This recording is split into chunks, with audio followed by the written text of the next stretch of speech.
Shalom, all praises due to Yahweh by Hashem, Yahweh Shai by Hashem Rakakwadash, double honors to the apostles and elders of Great Millstone who rule well over the flock. Shalom and salutation to all you brothers out here pushing the words of truth and sincerity. I'm Rapai Mouth. I wanted to land back on the brother Yashawamba, the elder Yashawamba's video from Remnant Saved 144 called a response to I Never Heard, a video by the apostle Ryan Block.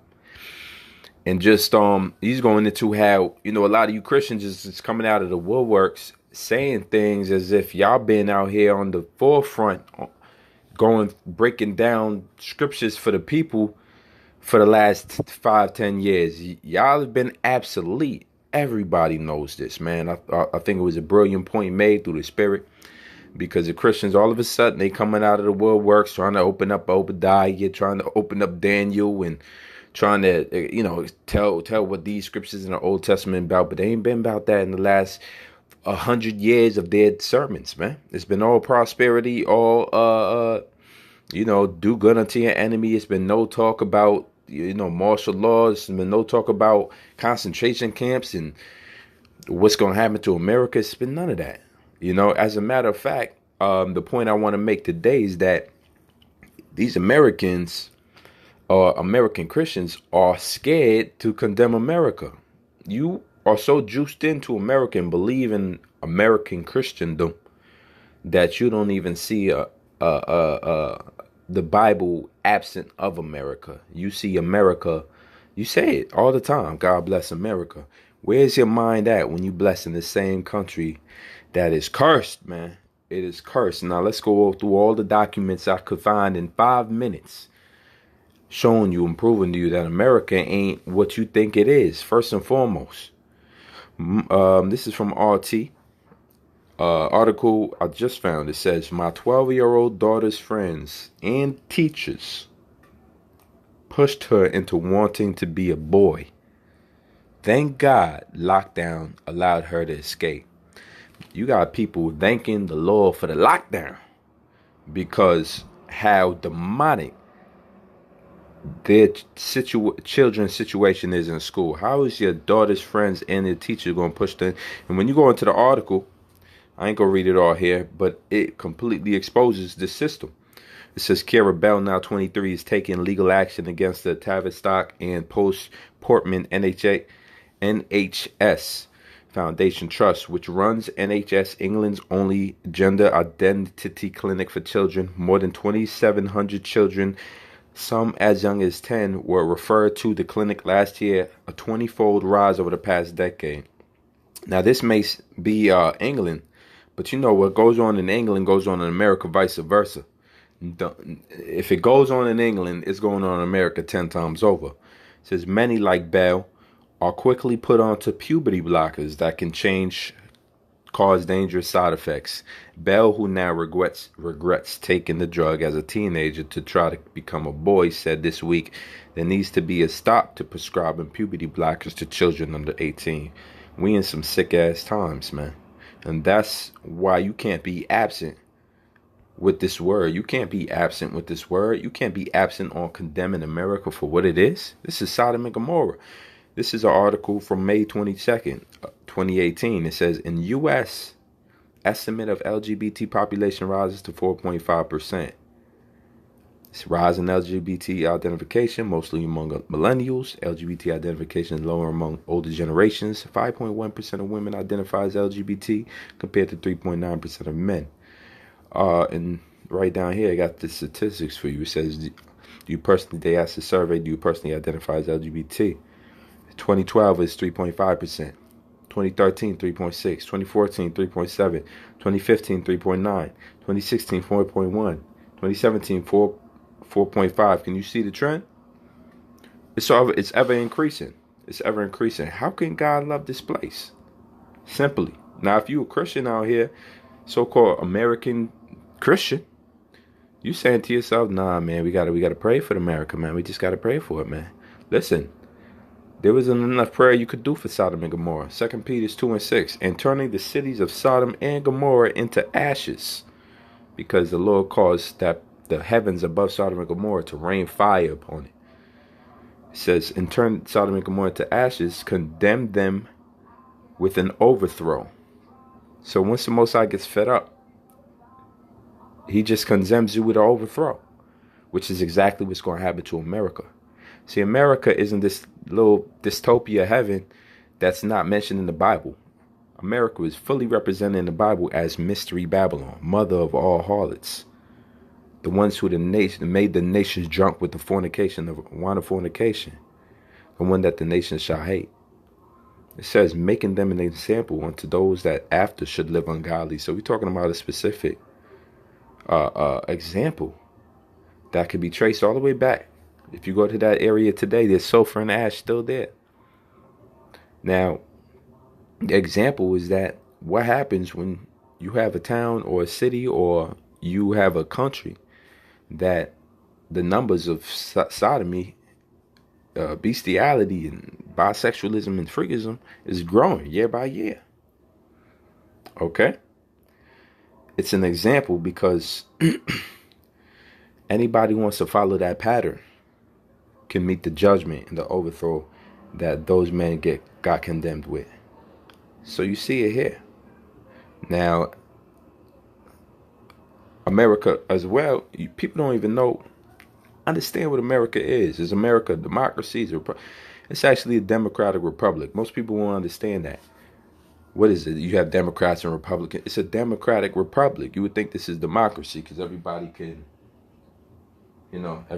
vote. That doesn't mean it's a democracy. A democratic republic is a form of government operating on principles adopted from a republic and a democracy. So you got two different, entirely separate systems together being combined. Was that what it was formed as? Is that what it was under the Constitution? Or was it just a republic? See, a republic is a state in which supreme power is held by the people and their elected representatives. That's what you should be living in. But a democracy is a system of government by the whole population or all eligible members of a state, typically through elected representatives. Okay?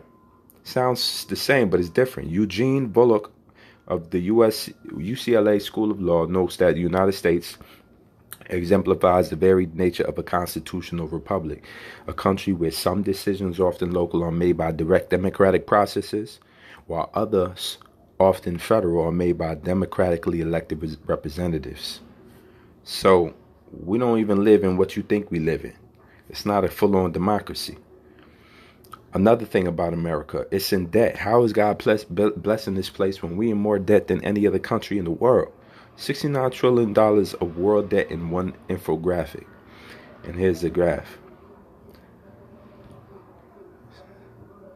As you can see, this graph pretty much houses all the $69 trillion of debt and who makes it the majority of it, percentage of world debt. It says, in nominal terms, the U.S. leads the world with roughly 21 trillion of government debt. Next in line is Japan, guess who runs Japan? Japan has a sky-high 237 debt to GDP, but over 90% of this debt is held domestically. So you can see America runs Japan. We know that ever since World War II, Hiroshima and Nagasaki. So that's why it's following right behind. But U.S. debt is the highest in the world. Once again, this goes back to the scriptures. Can you Christians line this up? I doubt that. Habakkuk 2:6 says, shall not all these take up a parable against him, and a taunting proverb against him? Against who? Against Edom. All right. And say, woe to him that increaseth that which is not his. What is he increasing that's not his? He takes over lands. As I just explained, Japan can have no army because America says so. America runs Japan. He takes over countries. Australia was not originally inhabited by Edomites. Today they are. He takes over continents. Calls them by his name. We know this beast. And America is no different. North, Central, and South America all belong to the people of Gad, Reuben, Issachar, Naphtali, all the northern tribes of the nation of Israel who were here first. And so, woe to him that increases that which is not his. Woe means destruction. It says, how long? And to him that ladeth himself with thick clay. When you go into that thick clay, that's ibat-yat in the Hebrew. Ibat-yat, which means debt. So you're laden, You're pouring onto yourself more debt and more debt. And the scriptures, Habakkuk prophesied of this, man. And so no wonder the share of global debt, U.S. holds 31% of it. What else do we know about America that's pretty much unheard of and unspoken about for the sake of keeping everybody in the darkness? The ancestral background of the presidents of the United States. Did you know that the ancestral background of the presidents in the United States has been relatively consistent throughout American history? With the exception of Martin Van Buren and Dwight Eisenhower, every president has ancestors from the British Isles.